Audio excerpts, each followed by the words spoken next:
taking out the trash, and she was laughing so hard. She said it was hilarious because her husband took it to the dealership to have it replaced because they had a warranty coverage. And when her husband showed the picture of the puppy, the people at the dealership said, "No way! That little dog couldn't do that."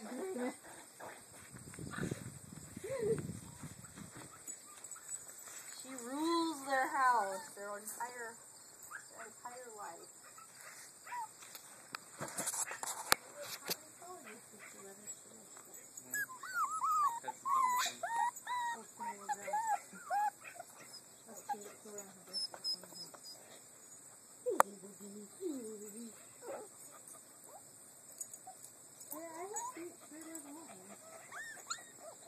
Apparently this was mixed up, Sam.